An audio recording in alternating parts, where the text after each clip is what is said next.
Rapaz, a gente uma situação assim que a gente tem que ir pisando muito delicadamente nesse assunto, porque, como você disse, tem duas vertentes.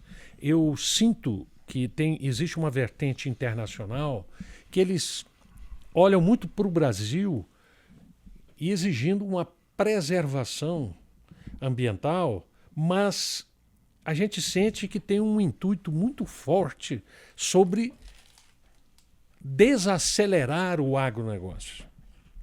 Nós temos mais ou menos hoje a área cultivada no Brasil, em torno de 8% do território brasileiro é cultivado.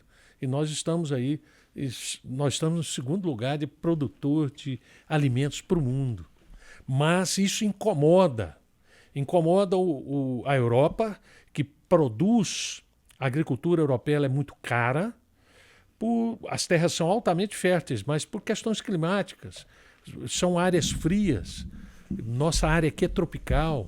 Nós conseguimos produzir 3 safras no único ano, no único ciclo. Nos Estados Unidos isso você não consegue, na Europa também você não consegue. Então tem esse viés de falar de meio ambiente, principalmente essa parte da ESG, tentando obstacular o agronegócio. Não, tem isso, tem aquilo. Agora, o que o produtor está fazendo? Quando você me pergunta o que o produtor está fazendo, eu posso contar uma parte da minha vida. Quando eu fui trabalhar como agrônomo de campo nas regiões de fronteira agrícola, no oeste da Bahia, no sul do Piauí, no sul do Maranhão, principalmente nessas áreas, a gente via naquela época a entrada de uma doença que a gente não conhecia, que era a ferrugem asiática. E a gente detectava, quando nós estávamos nessas 3 regiões, eu mais um grupo de engenheiros agrônomos, a gente ia procurar ver se já tinha sinais dessa ferrugem, ela chegando.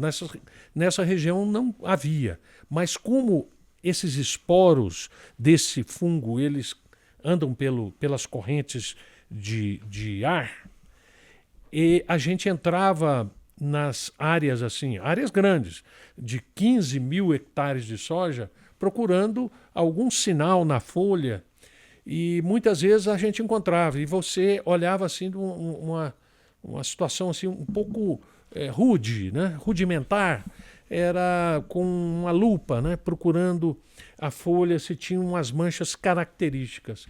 E quando a gente tinha unanimidade dos técnicos que estavam no campo, vocês imaginam o seguinte: uma área de 15 mil hectares, você colocava 10 engenheiros agrônomos, num dia, você ia trabalhar 100 hectares.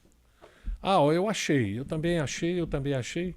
Qual era a recomendação que nós dávamos para o dono da propriedade? Pulveriza tudo. E eles jogavam um fungicida, claro que é tóxico, não existe um produto que não seja um pouco tóxico, pelo menos, e você aconselhava. Hoje, isso não existe mais. Hoje, você tem maneiras de detectar uma série de doenças sem nenhum agrônomo entrar na área. Como?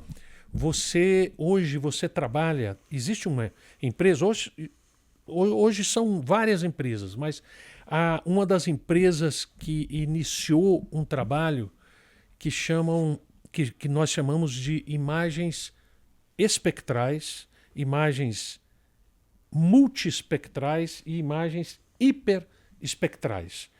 Uma aeronave, um avião que voa devagar, 120, 140 km por hora, é instalado um equipamento nesse avião, na parte de baixo, que literalmente esse equipamento ele analisa folha por folha onde você está passando, através de raios infravermelhos, e depois esse programa ele capta todas aquelas informações e depois entrega para o proprietário daquela fazenda.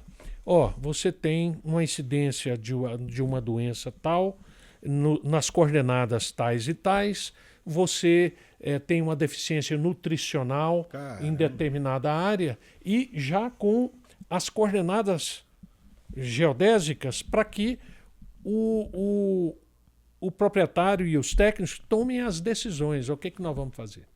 Então, o que a gente está sentindo que a agricultura ela está assimilando muito rapidamente toda essa tecnologia e faz com que os alimentos contenham menos agroquímicos por conta dessa tecnologia, porque isso diminui o custo da lavoura. Antes você pulverizava tudo, como eu falei.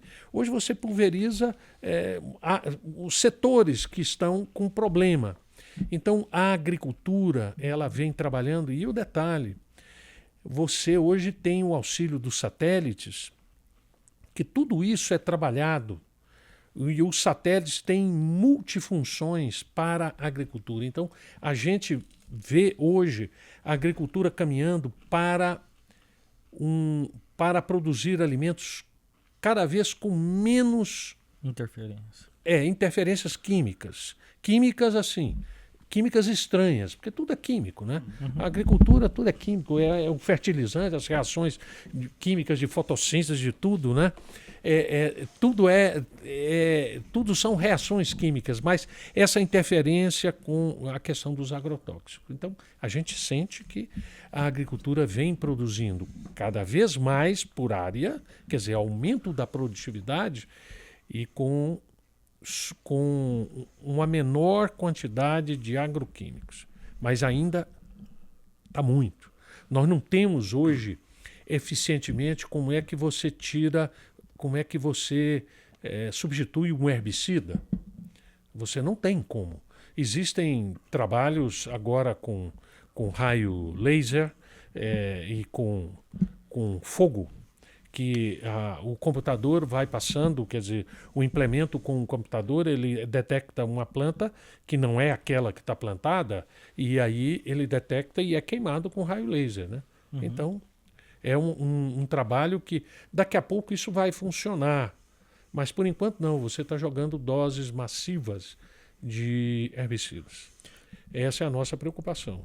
Agora, o restante, as doenças bacterianas, as doenças fúngicas, as deficiências nutricionais, depois que a planta cresceu, você tem mecanismos de aplicar o necessário. Isso é importante. Boa. Isso, quando a gente observa, então, todo esse avanço que a gente tem de inteligência artificial, provavelmente esse avião ele vê inteligência artificial para fazer a leitura dos dados, né, e tudo mais. Então a gente tem uma mudança muito grande, até inclusive eu estava vendo um vídeo antes, a gente não percebe o quanto que, questão de meses, a inteligência artificial ela vem avançando de uma maneira muito, muito exponencial. Então você pega o que era um vídeo feito por uma inteligência artificial há 3 meses atrás era uma coisa, hoje já é outra coisa. Então a gente nunca sabe como que vai estar daqui 2 meses, 3 meses, 4 meses, daqui 10 anos. Então dessa perspectiva, você que está mais à frente e vendo essas tecnologias mais na ponta mesmo, como que você vê o futuro? Como que você observa, o que você acha que talvez a gente não está conseguindo nem visualizar, mas que você vê que a inteligência artificial, a tecnologia, o movimento ESG, a sustentabilidade junto com produtividade vem trazendo? Como que você visualiza esse futuro? A inteligência artificial, nós somos testemunhas, porque a inteligência artificial está no ano 3. É isso. A progressão não é geométrica. É muito mais do que geométrica. Então, o crescimento da inteligência artificial em todos os setores da atividade humana, ela é muito rápida e integrativa. E o que a gente sente é que a inteligência artificial vai trabalhar para que a gente tenha alimentos de verdade. A preocupação nossa, quer dizer, o engenheiro agrônomo, aquele que trabalha inclusive na indústria de alimentos, seja no laboratório pesquisando produtos alimentícios, que é diferente do alimento, até em outras áreas, né? E a gente fica preocupado como isso pode acontecer com a inteligência artificial, mas eu tenho a convicção que a inteligência artificial ela virá principalmente para que a pessoa produza e disponibilize para a população alimentos mais saudáveis.